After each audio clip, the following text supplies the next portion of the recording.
ceritanya. Pada suatu hari terjadi bencana di sebuah daerah. Karena hujan turun deras berkepanjangan, permukaan sungai pun semakin lama semakin naik dan akhirnya terjadilah banjir besar. Ketika banjir sudah sampai ketinggian lutut orang dewasa, banyak orang sudah mulai mengungsi dari daerah tersebut. Karena takut kalau permukaan air semakin tinggi. Berbeda dengan yang lainnya, ada pemuda yang tampak tenang tinggal di rumah. Akhirnya datanglah truk penyelamat berhenti di depan rumah pemuda tersebut dan mereka bilang, "Ayo cepat masuk ikut truk ini, nggak lama lagi nih banjir akan semakin tinggi." Tapi pemuda itu menjawab, "Gak apa-apa, tenang aja. Kamu terus aja menolong orang lain. Saya pasti akan diselamatkan oleh Tuhan. Saya ini kan sangat rajin berdoa." Dan setelah beberapa kali membujuk, akhirnya tidak bisa, akhirnya truk tersebut pun melanjutkan perjalanannya untuk menolong orang lain. Permukaan air makin lama semakin tinggi, sampai mencapai 1,5 meter. Pemuda tersebut masih di rumah, duduk di atas lemari.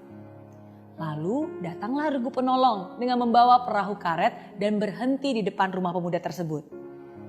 "Ayo cepat ke sini, naik perahu karet ini, karena keadaan semakin tidak terkendali nih. Kemungkinan air akan lebih meninggi lagi. Ayo cepat sebelum terlambat." Lagi-lagi pemuda itu berkata, "Gak usah deh, makasih. Tapi kamu gak usah nolong saya. Saya kan orang yang beriman, saya sudah berdoa kok. Saya yakin Tuhan akan menyelamatkan saya dari keadaan ini."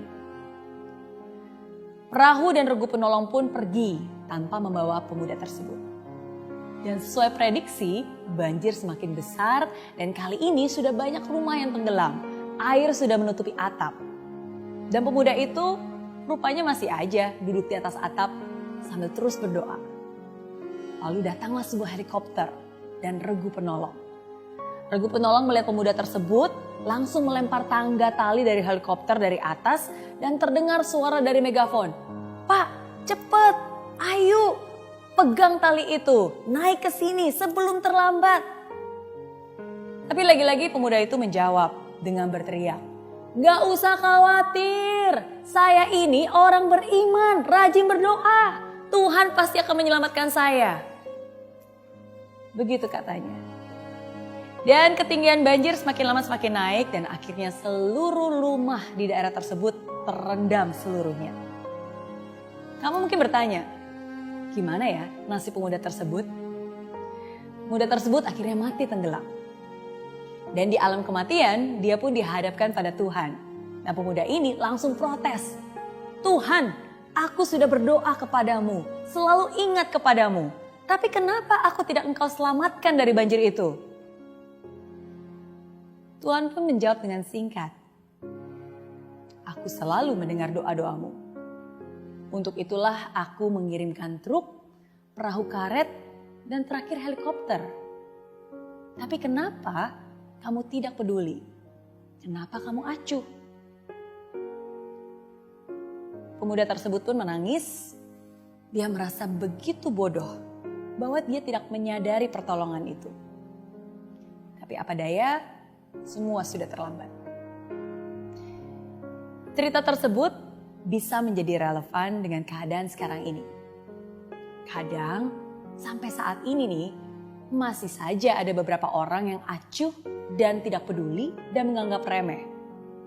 "Cuci tangan dong, atau setidaknya pakai hand sanitizer lah. Ah, nggak perlu, kan ada Tuhan.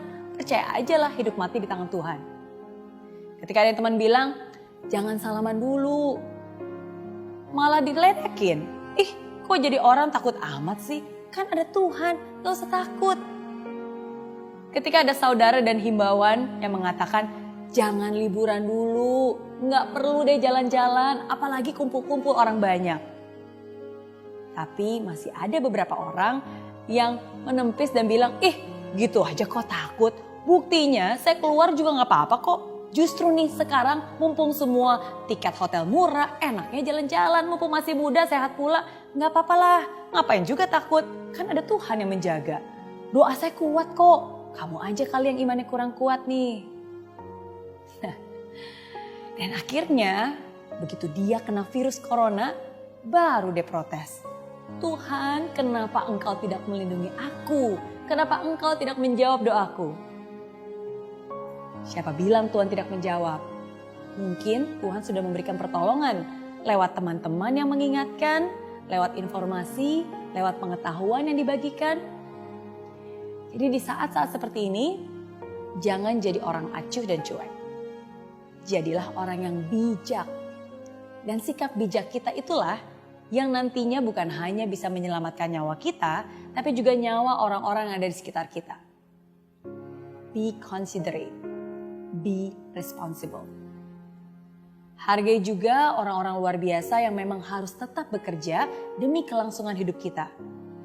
Orang-orang luar biasa yang sekarang juga berjuang memerangi corona di garis depan. Para dokter dan tenaga medis yang bekerja pagi, siang, dan malam. Jangan menambah beban mereka dengan sikap sembrono kita. Ini bukan hanya tanggung jawab mereka saja, ini tanggung jawab kita semua. Let's hope for the best, but let's prepare for the worst. Jangan sampai sudah terkapar baru sadar. Lebih baik mencegah daripada menambah korban virus corona. Semua akan baik-baik saja kalau kita sama-sama saling menjaga.